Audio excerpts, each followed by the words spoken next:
boa noite. Seja bem-vindo a mais um programa Papo Aberto. Meu convidado de hoje é padre. Embora viva há mais de 50 anos em São Paulo, é natural de Barcelona, na Espanha. Ele é membro do Opus Dei, uma prelazia pessoal, ou seja, não territorial da Igreja Católica de âmbito universal. O Opus Dei foi fundado por São José Maria Escrivá, no século XX. E o Padre Francisco está aqui justamente para conversarmos sobre a prelazia. São José Maria, com o qual ele teve a graça de conviver em Roma, e o Concílio Vaticano II. São esses três temas que a gente vai falar. Concílio Vaticano II, a prelazia e São José Maria Escrivá. Padre Francisco Fal, seja bem-vindo. Que alegria recebê-lo aqui no nosso programa para tratar de três assuntos interessantíssimos. Olha, a alegria é minha, primeiro porque agradeço que vocês me tenham convidado com tanto carinho. E depois porque tenho a oportunidade de dizer que estou rezando muito pela alma de Dona Zila. Já escrevi ao professor Felipe Aquino, tenho um grande carinho pelo professor Felipe Aquino e sei que ela está aqui agora, junto de Deus, nos acompanhando e nos abençoando. E estará abençoando também o professor, Amém. o marido. Que bom, uma alegria tê-lo aqui.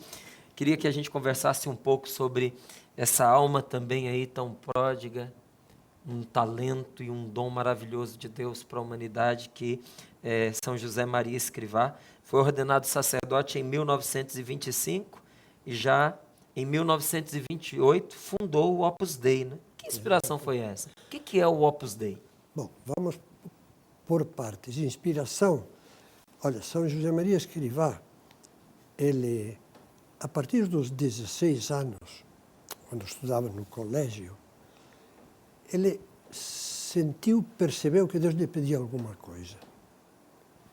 E começou a rezar.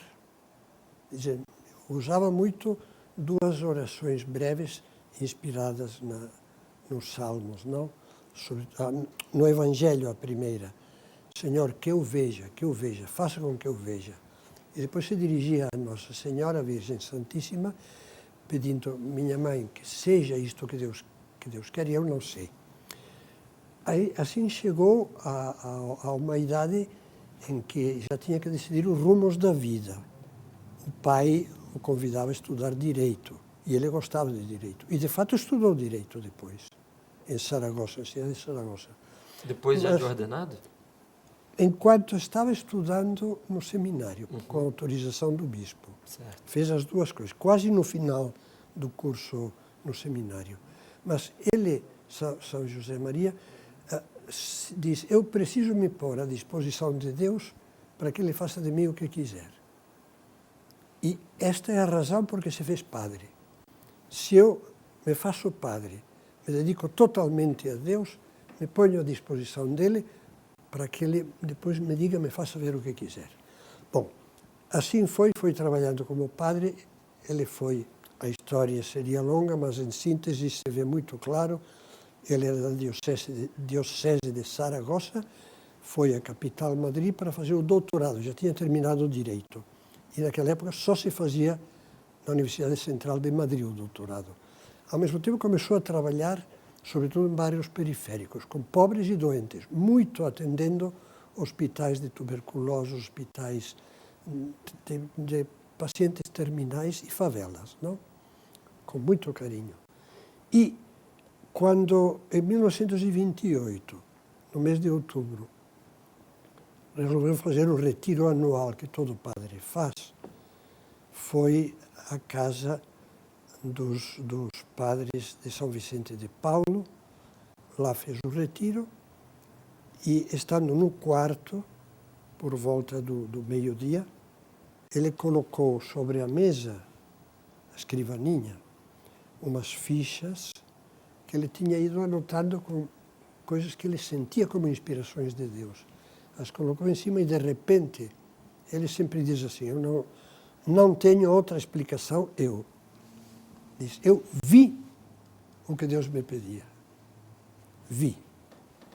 E caiu de joelhos, lá mesmo, não?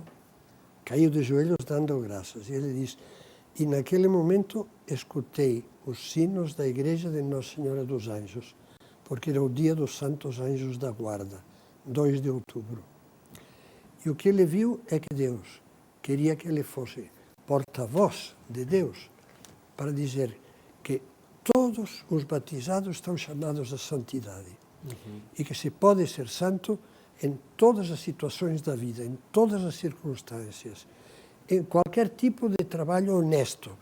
Só não se pode ser santo fazendo pecados, lógico, mas se pode ser santo sendo trabalhador manual, sendo trabalhador intelectual, sendo leigo, sendo casado, sendo solteiro. Quer dizer que a chamada à santidade é universal. Porque naquela época havia a ideia de que se alguém se sentia chamado à santidade, era para ir ao convento. Tinha que ser padre. Tinha que ser padre, tinha que ser freira. Ele diz, não. Deus me mostrou que eu tinha essa missão de proclamar que ninguém pode se conformar com um cristianismo de segunda categoria, com uma versão rebaixada, aguada do cristianismo. Que todos podem amar a Deus, todos podem ser santos. É essa a essência do Opus Dei. Sobretudo tendo como eixo a santificação do trabalho diário. Quer dizer, a oração, a primeira oração que com a autorização da Igreja se fez para o São José Maria antes da canonização, dizia muito claro, falava que Deus o inspirou para fazer o Opus Dei, caminho de santificação no trabalho profissional e no cumprimento dos deveres cotidianos do cristão. Familiares, deveres sociais, deveres... Essa é a síntese do que é o Opus Dei. Exatamente. Agora, para realizar este ideal, então Deus inspirou a São José Maria a fundação de uma entidade, o que agora o Papa Bento XVI chama entidades eclesiais, porque hoje em dia fica muito difícil classificar Canção Nova, Opus Dei, Neocatecumenato. Uns são movimentos, outros não são movimentos, outros são... Bom, pois Deus lhe inspirou para criar uma realidade eclesial, também o Papa usa essa expressão, realidades eclesiais, em que houvesse leigos e padres. Desde o começo viu que haveria padres saídos desses leigos, leigos e padres, que se dedicassem totalmente a Deus, no celibato, inclusive. Então, se há leigos que são chamados a dedicar-se no celibato aí dentro. A dedicação integral a Deus no celibato, homens, mulheres, mas se bem que a maioria dos membros do Opus Dei são casados. A imensa maioria. Estes são minoria, mas tem espaço para quem se sente chamado ao celibato. Ao celibato sem sair do mundo. Sem sair do mundo, sendo agricultor, médico, radialista, entrevistador de televisão. Depois, a Igreja, no Concílio Vaticano II, que é outro tema que você queria falar, no coração do Concílio Vaticano II, depois sequer falamos, colocou isto, chamada universal à santidade. Pelo batismo, que nos configura com Cristo, nos faz como que outros Cristos, filhos de Deus, todos somos chamados. Santidade não é a auréola, santidade é a plenitude do amor a Deus, do amor ao próximo, chamados a aspirar a esse ideal, a lutar, e ao apostolado. Agora Deus planta essa inspiração, Deus concebe essa obra no coração de São José Maria Escrivá numa época muito própria, né, muito específica, porque pouco tempo depois da fundação a Espanha entra numa grave crise, não é, que culmina com a Guerra Civil Espanhola, que foi de 1936 a 1939, e o padre e a obra estão dentro desse contexto. Estão. O senhor acha que esse contexto foi importante para dar essa têmpera que o Opus Dei tem? Não, foi, sem dúvida. Olha, você repara, o Opus Dei foi fundado em 1928. Em 1931, em 14 de abril, que era o aniversário do meu pai, ganhou a eleição nas principais capitais da Espanha a Frente Popular de comunistas e anarquistas. O rei abdicou, foi proclamada uma república socialista comunista e a república tolerou a perseguição contra a igreja. Portanto, em 31, já em Madrid, por exemplo, e em outras capitais também, só em Madrid, 50 conventos católicos foram incendiados, sobretudo pelos milicianos anarquistas, não? Então, tudo isso provocou uma situação de instabilidade que acabou deflagrando a Guerra Civil, a Guerra Civil Espanhola. Por motivos políticos, também muitos sentiam que não dava mais para aguentar a perseguição religiosa. Padres eram assassinados impunemente, não? Quando irrompe a Guerra Civil, que foi 18 de julho de 36, eu tinha 4 anos e meses de idade, portanto não sou boa testemunha. Quando irrompe a Guerra Civil, então a perseguição religiosa já se faz virulenta, não? Nenhum padre podia aparecer como padre. Ser padre era estar condenado à morte. Só em agosto. A guerra começou em julho, só em agosto de 36, 2.700 padres foram assassinados. Só num mês. Numa média de 70 assassinatos de padre por dia. No final da guerra foram assassinados, martirizados, mais de 7.000, não? Nossa. Padres religiosos. 7.000 padres, 7.000 pessoas entre padres e religiosos. Exato. E 13 bispos. Então, esse era um contexto de perseguição religiosa em que São José Maria esteve vestido sem nenhum sinal externo, porque naquela época todo padre usava batina sempre, não? Sem nenhum sinal externo, esteve procurando fazer o seu trabalho sacerdotal, se refugiando numa casa, em outra. Por exemplo, pregou um retiro. Cada palestra do retiro, cada conferência, num lugar diferente. E quase que em segredo, né? Claro. Depois teve que se refugiar, pois já era insustentável, porque tinham na frente da casa, ele morava com a mãe e os 2 irmãos menores, não? Na frente da casa onde ele morava, enforcaram um pobre homem que confundiram com ele, enforcaram numa árvore. Porque pensavam que era ele. Pensavam que era ele. Ele disse que ficou muito chocado e a vida inteira, nenhum dia deixou de rezar por aquele pobre homem, não? Mas aí já teve que se refugiar. E acabou se refugiando na legação de Honduras, onde passou boa parte, bastantes meses do ano 37, não? 1937. E depois conseguiu, através com amigos e alguns membros do Opus Dei e amigos, conseguiu passar até Barcelona, subir disfarçado pelos Pirineus, atravessar em pleno inverno, novembro, com gelo, neves, tudo, os Pirineus, e passar a zona da Espanha, porque a Espanha estava dividida, onde a igreja não era perseguida, não? Para recomeçar aí o trabalho apostólico, não? Mas teve antes que fazer um laboratório, a experiência de viver o trabalho santificado, até sem se mostrar como um padre, né? Exatamente. Então aquilo que ele propõe no Opus Dei, São José teve que viver. Teve que viver. Você sabe que ele dava tanta importância a santificar o trabalho, que eles moravam 5 ou 6 pessoas. Neste livro se descreve isto. O homem que sabia perdoar. Exato. É uma história do trabalho santificado. Não. É uma história de São José Maria, nos anos de pré-guerra, perseguição religiosa, nos anos da guerra e nos anos imediatamente posteriores à guerra, onde continuou havendo dificuldades.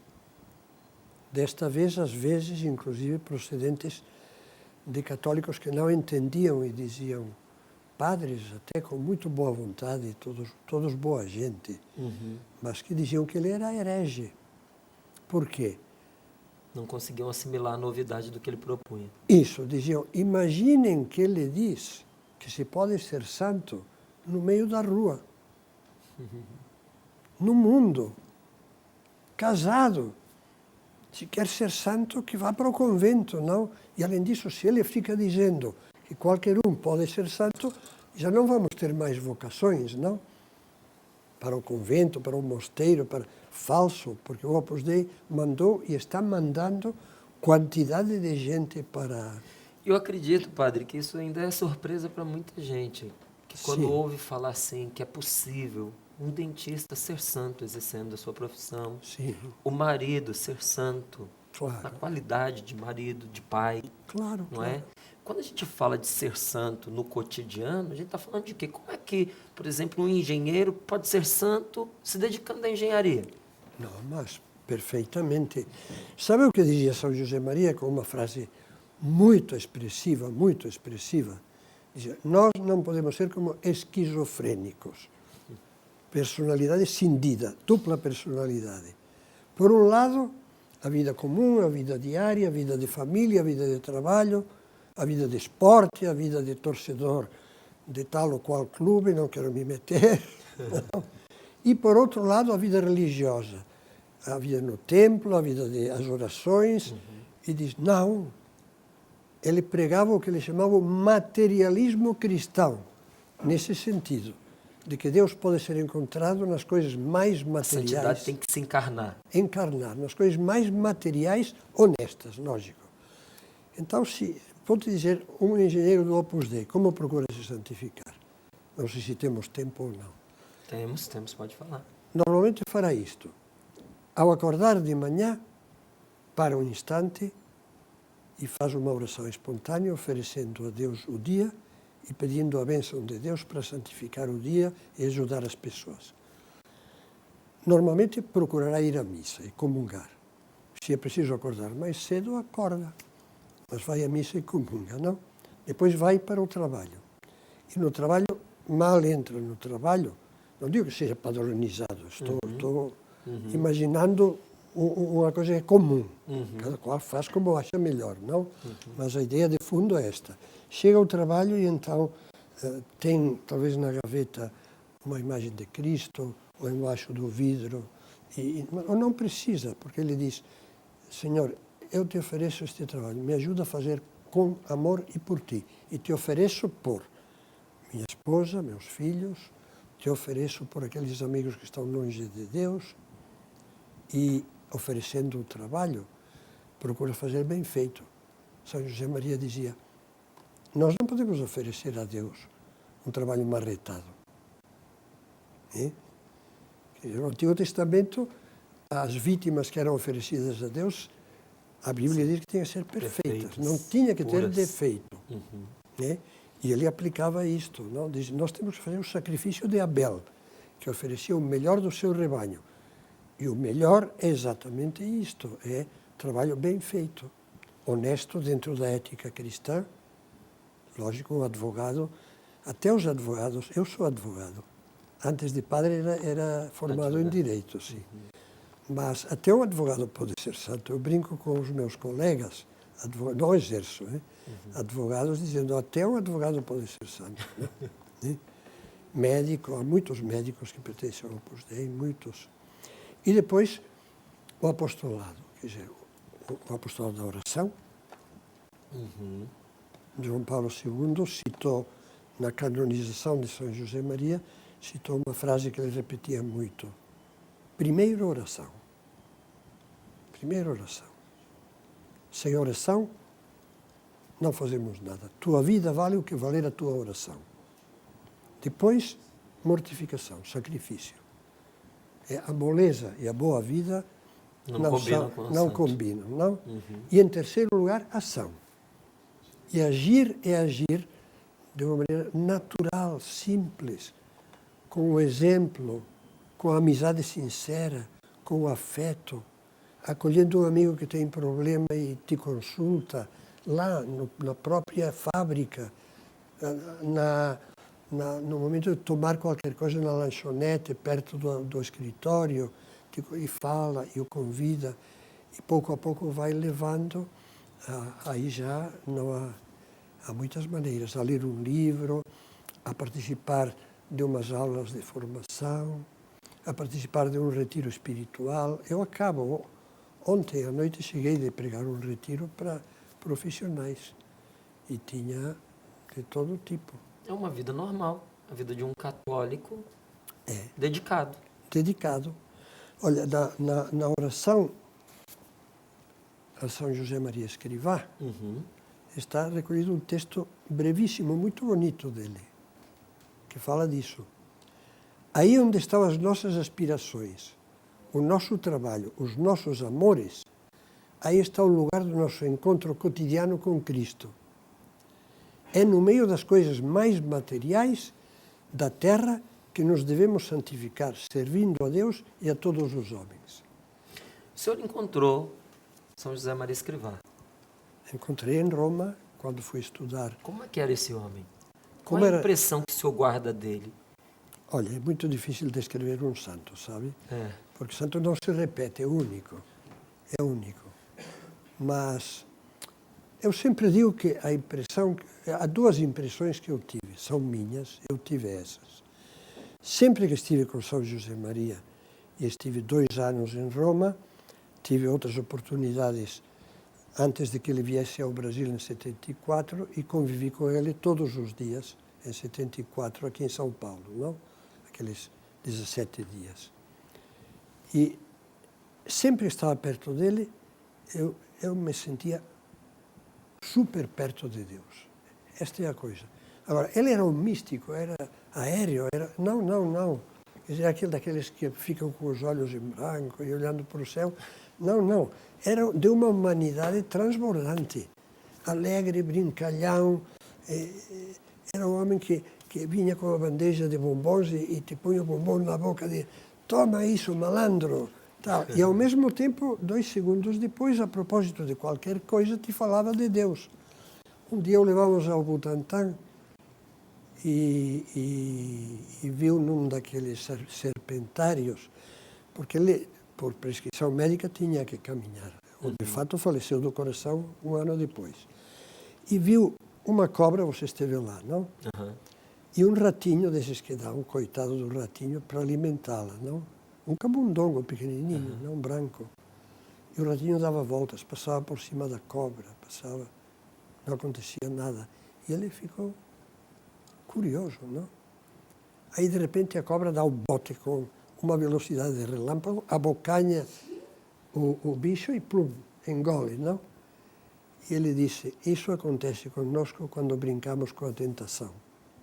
Quer dizer, ele de tudo tirava com naturalidade uma lição espiritual. Se a gente brinca com a tentação... Você dá voltas por cima dela. Acontece isso. Toca como se ela fosse inofensiva. Exatamente. Acredita que não há perigo nenhum ali, mas quando você menos espera, já foi. Já foi. Olha só, isso. Interessante. E outra coisa que a gente... Bom, isso eu digo neste livro, não? Da visita dele ao Brasil? Sim, eu digo que teve medo, não? Que eu tive medo, eu.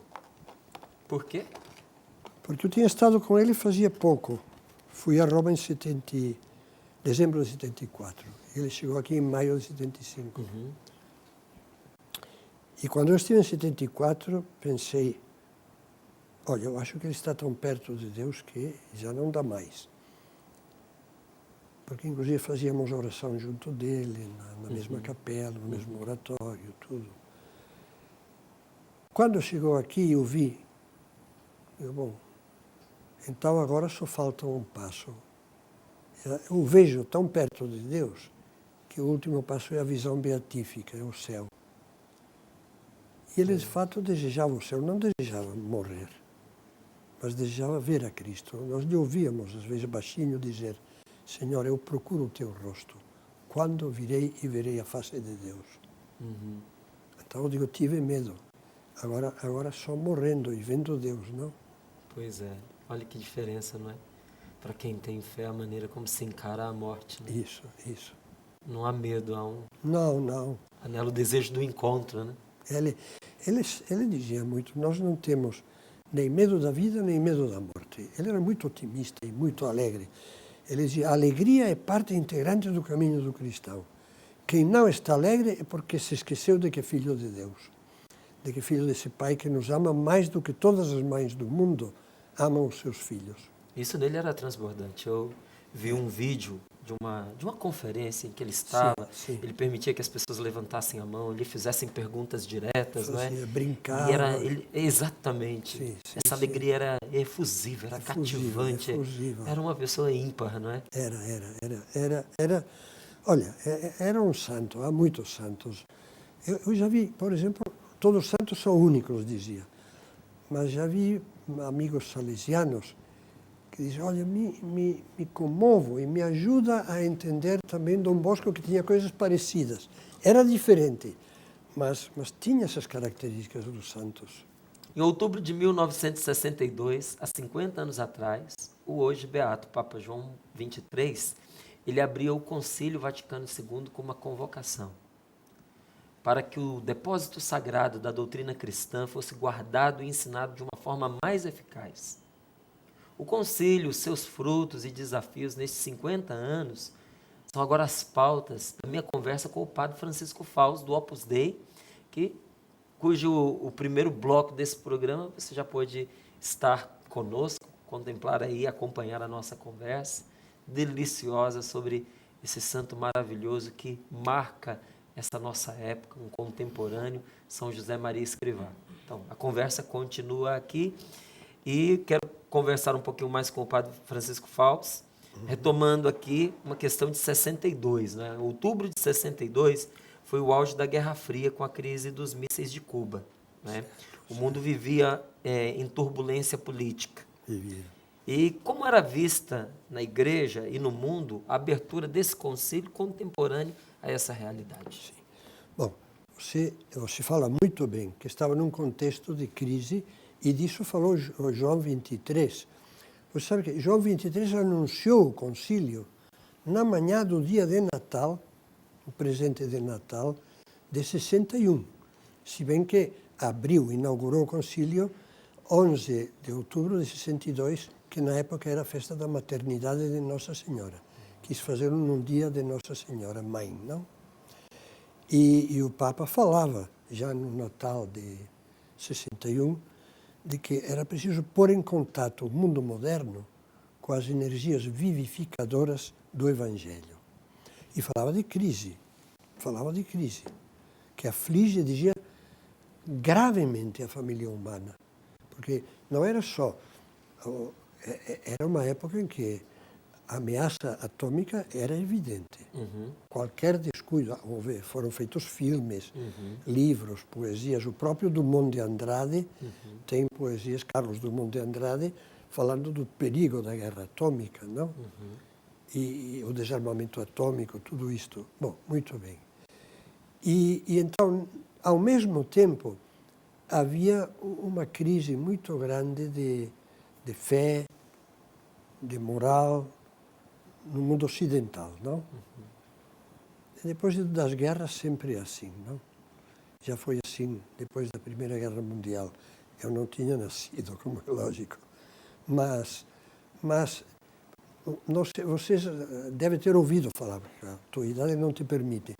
Mas você sabe aquelas grandes revoluções que houve, a de Paris, dos estudantes de Paris, acho que foi 67, e o ano seguinte, nos Estados Unidos, Woodstock, que foi a explosão. Sim. Mas isso é posterior ao concílio. Mas tudo aquilo já fermentava na época do concílio. É proibido proibir, toda a moral anterior era errada, ninguém tem que obedecer, a sexualidade tem que ser livre e explosiva, não há mais casamento, não há mais droga, LSD, cocaína, heroína, tudo. O Woodstock foi, bom, é difícil de descrever, mas foi uma reunião rebelde de jovens, sobretudo, que marcou a época, marcou uma virada, não? À medida que o Conselho começou, dentro desse contexto, foi se desenrolando aí um sentimento bastante generalizado, que tem a ver com isso que o senhor estava falando. Havia um questionamento dos valores, não é? Sim.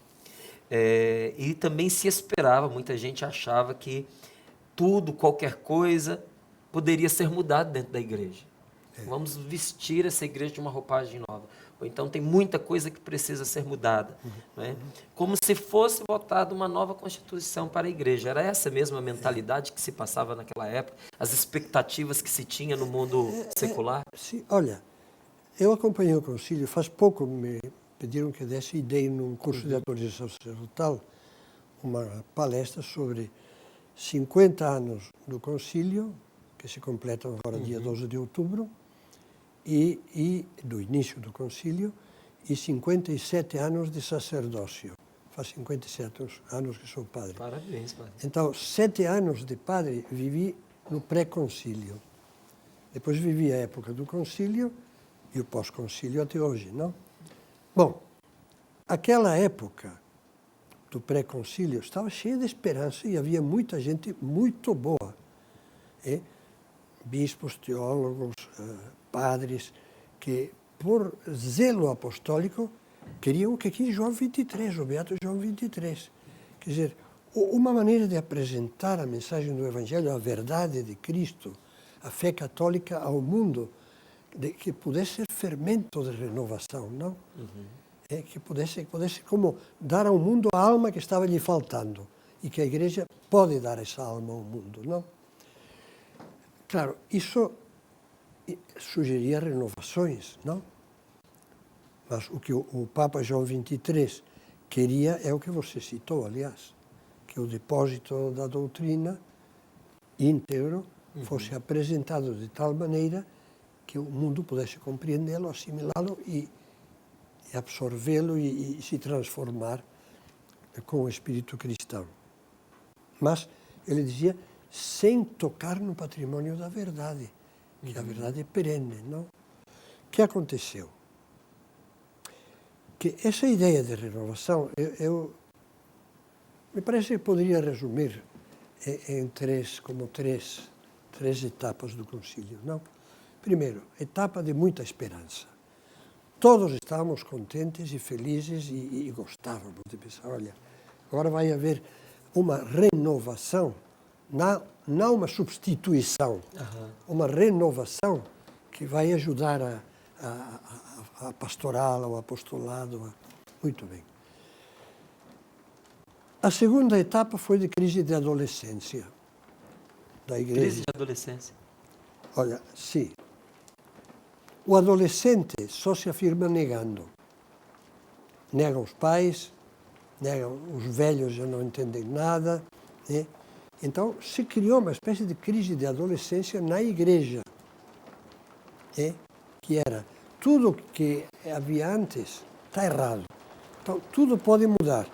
E há até uma frase de Ratzinger que eu copiei aqui, que dizia, dava a impressão de que na igreja não havia nada de estável, tudo estava aberto à revisão. Então, tudo que era antigo, para muitos, não para todos, lógico, para muitos parecia que só por ser antigo era errado. E tudo tinha que ser visto de maneira diferente. Não só a liturgia, que a renovação litúrgica eu acho muito boa, houve abusos, evidente, mas claro, em si foi muito boa, não? E eu sempre a segui e tudo, gosto muito. Não só na liturgia, mas no dogma. Começou a ser questionada a divindade de Cristo por teólogos. Na moral, estavam sendo questionadas coisas até tão sérias como o teólogo Curran, nos Estados Unidos, começou a defender o aborto em faculdade de teologia, não? Não é possível em certas circunstâncias, não sei o quê. Era questionada a moral, era questionado o sacerdócio. Ao lado disso havia muita coisa boa, que estou só dizendo a crise. Então, havia santos, havia bispos, teólogos que eram fantásticos, se diziam coisas maravilhosas. E os documentos do concílio, essa é a coisa. O concílio em si é fantástico, todo ele, de alto a baixo. Só que o concílio foi tomado por muitos como pretexto. E alguns diziam até abertamente, os textos do concílio não interessam. Quando digo algum, digo padre O concílio teólogo. era pretexto para quê? Para soltar uma nova teologia que contradizia a teologia do magistério da Igreja. Por exemplo, a teologia da libertação baseada no marxismo, coisa que o concílio não falou nada disso, não? E foi abandonado por muitos, não por todos, nem de longe, não. Então houve, que fenômeno, vocês que são do mundo jornalístico entenderão isso perfeitamente. A Igreja estava despreparada para a comunicação. Essa é a pura verdade. Hoje já não é assim. Mas estava despreparada para a comunicação com os jornalistas. Para dizer, olha, um briefing aqui. O que foi discutido no concílio? Isto. O resumo do documento que foi aprovado. Vocês têm aqui. Então, em grande parte, essa má interpretação também foi por deficiência nessa comunicação que precisava ter sido feita. Não há dúvida. A maioria dos jornalistas não eram católicos. Alguns eram até anticatólicos.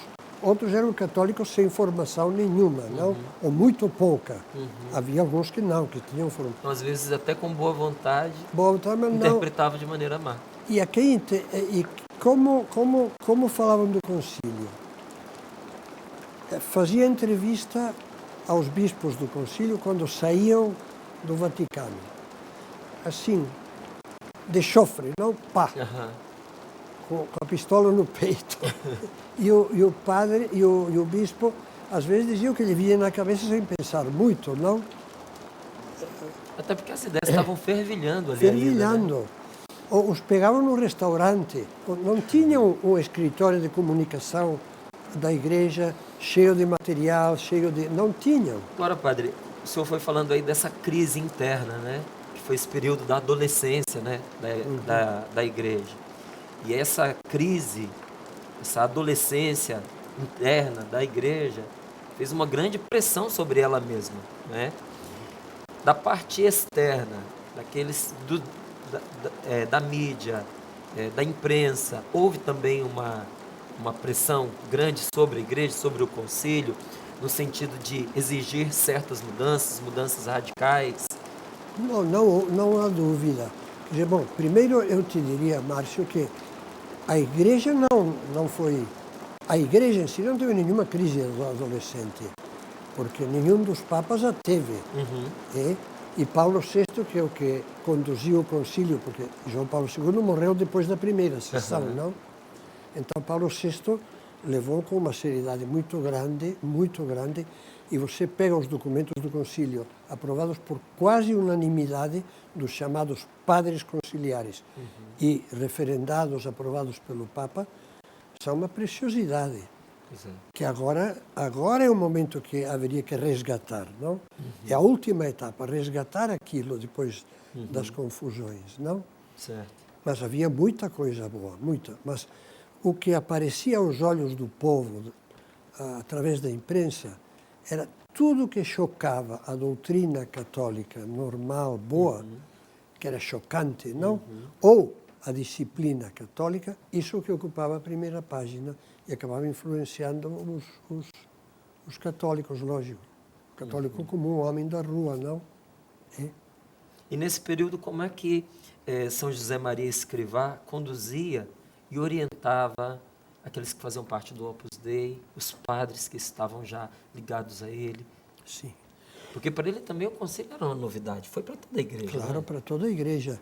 Não, olha, eu acho que é um dever meu e de todos nós dar publicamente graças a Deus, porque naquela época que foi maravilhosa e crítica ao mesmo tempo, as duas coisas, naquela época nós fomos conduzidos por um santo. E isso se notou, não? Ele nunca perdeu de vista que o que importa acima de tudo é a santidade de vida, a oração. Ser almas de oração no meio do mundo, almas de oração. A fidelidade à fé. A fé da igreja tem 2000 anos, mais de 2000 anos. Não vamos quebrá-la. Bento XVI, no primeiro discurso que fez de Natal, a Cúria Romana, diz: houve duas hermenêuticas, ou seja, duas interpretações do concílio. Uma era a hermenêutica da descontinuidade e a ruptura. Isso que falávamos antes. A adolescência quebra tudo o que era velho. Outra é a da renovação ou reforma na continuidade. Mas reforma, mas na continuidade. E essa que o Papa está pedindo agora.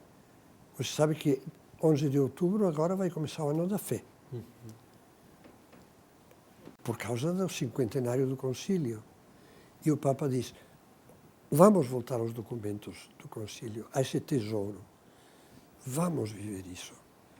Vamos pegar o catecismo da Igreja Católica, onde se recolhe a sabedoria e a doutrina milenar da Igreja, e todas as renovações do concílio estão lá, não? Aí está o referencial. Na sua opinião, padre, ainda há dificuldade da parte dos católicos, pelo menos em grande parte, de aplicar aquilo que foi proposto no concílio? O concílio ainda não está sendo completamente vivido? Não, não está, não sou eu que digo, é o próprio Papa Bento XVI e outras pessoas que colaboram com o Papa, não? Eu gostei muito de uma entrevista que foi feita a um cardeal, o cardeal Julián Herranz, que lhe perguntaram, isso mesmo que você está perguntando.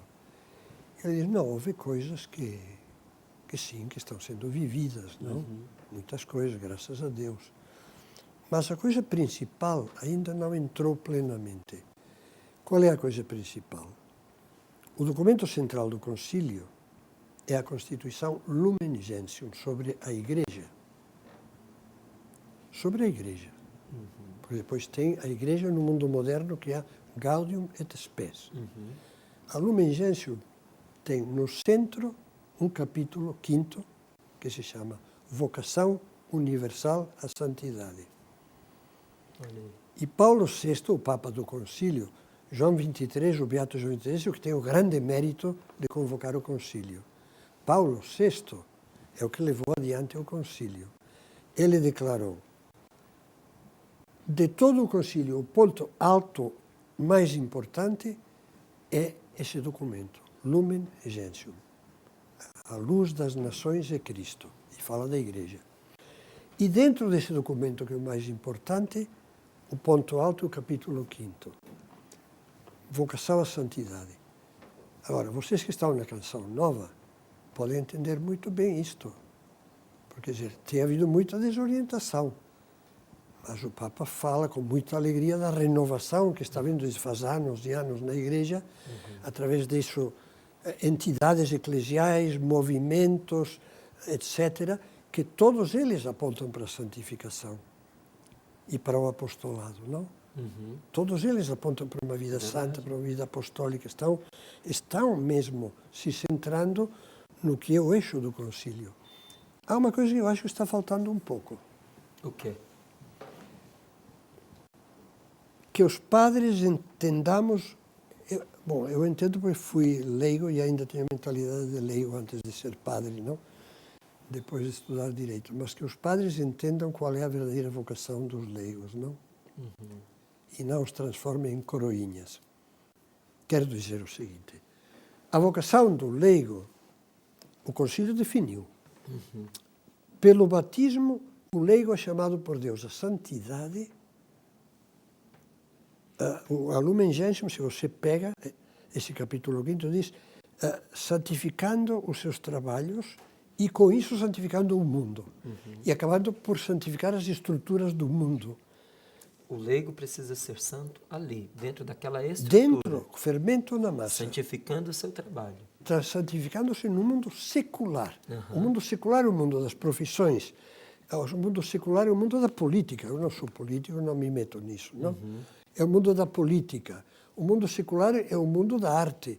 O mundo secular do esporte. É o mundo do esporte. O mundo do trabalho, sim, da profissão. E às vezes, quer dizer, muitos colegas nossos, boníssimos, santos, tomara que eu fosse metade do que eles são, não?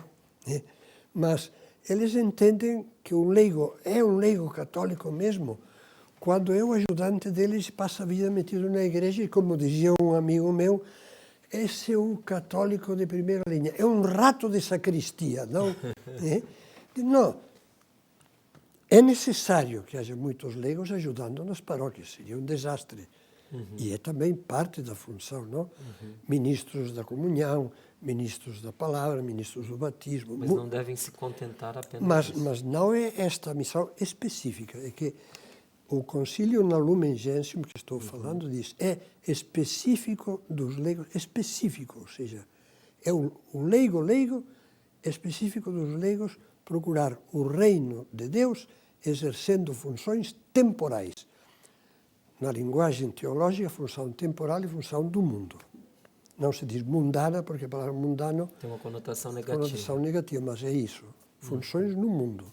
Depois ajudar a igreja, não há a menor dúvida. Então, se eu vou responder a minha vocação como leigo, aquilo Sim. que eu tenho de específico, eu preciso viver bem aquilo que eu estou vivendo no mundo, no século, levando essa santidade, essa espiritualidade, essa vida de oração, de mortificação e de obras ali onde eu estou.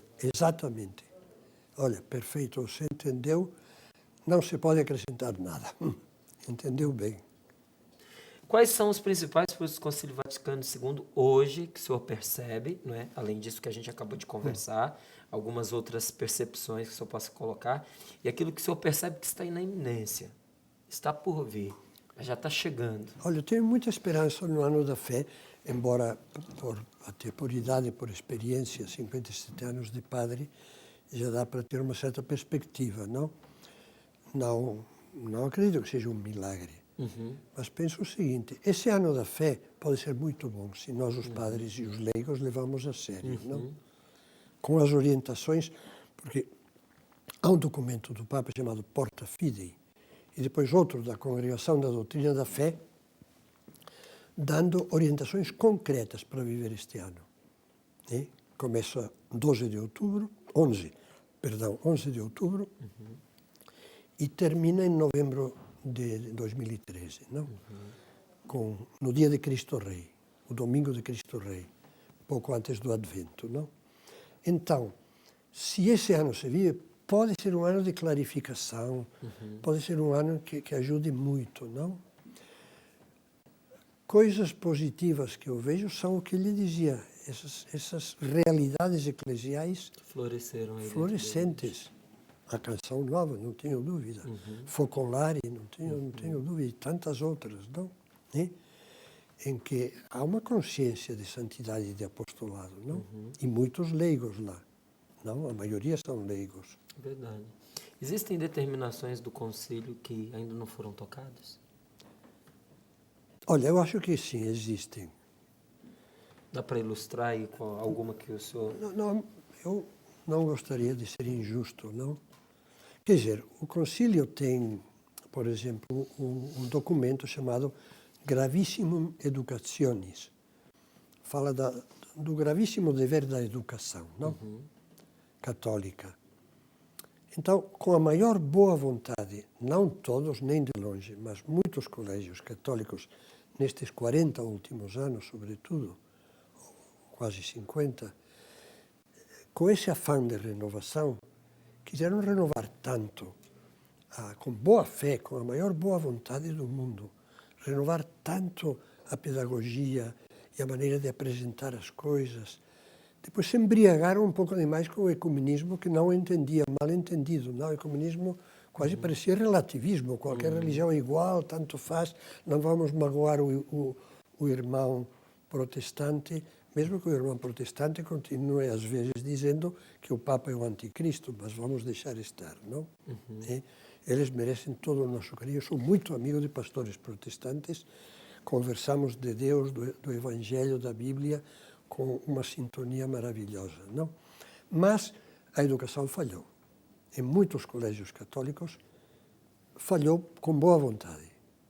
Desejo de renovar, não se ensinou doutrina. Não se ensinou. Os que foram, assim, vamos dizer, se inclinaram mais para a teologia da libertação que estava na moda na época, esteve durante 30 anos na moda, eu às vezes acho que exagero, não? Mas digo, da Bíblia repetiam sem se cansar o Êxodo, não? Deus libertou o seu povo da opressão do Egito. Deus libertou o seu povo da opressão do Egito. O que temos que fazer é libertar os oprimidos, não? E já chegavam aos extremos, já graves, que enfim, mas esses eram casos específicos, não? Quer dizer que dentro da igreja o Papa era um opressor, os bispos eram opressores, os padres eram opressores. Bom, isso já é a visão marxista absurda, que nem vale a pena comentar, não? Mas o que houve é um vazio. Há uma falta de doutrina, quer dizer, a fome de doutrina. O profeta Oséias tem uma palavra, umas palavras que diz, de Deus, que diz: meu povo morre por falta de conhecimento. E eu acredito que a maior, e não digo isso só para cobrir com um véu de caridade, não, é verdade. Quer dizer, pessoas de boníssima fé, com a maior boa vontade, se enganaram e não foram ensinando a doutrina, e agora saem pessoas. Olha, posso te dar um detalhe? Este final de semana estive pregando um retiro, em silêncio, tudo, não? E havia pessoas profissionais já de categoria, um rapaz. Mas uma das pessoas que estava lá, jovem, 30 e tal anos, não tinha 40, eu lhe perguntei: você estudou, é filho de católicos? Uma pessoa que, olha, eu tenho muita esperança dessa pessoa que fará no mundo um papel de cristão fantástico. É uma pessoa de grande categoria. Mas eu lhe perguntei: você sabe o que é o Concílio Vaticano II? Apesar de que eu tinha dito nas meditações. Não. Mas você estuda em um colégio católico? É. Mas você já ouviu falar do Concílio Vaticano II? Não, ouvi pela primeira vez aqui no retiro. E, bom, fenômenos desses se dão. Em família cristã, nem o que é o concílio ouviram falar, não? Pois é. O concílio que foi o 28º e tantos, não?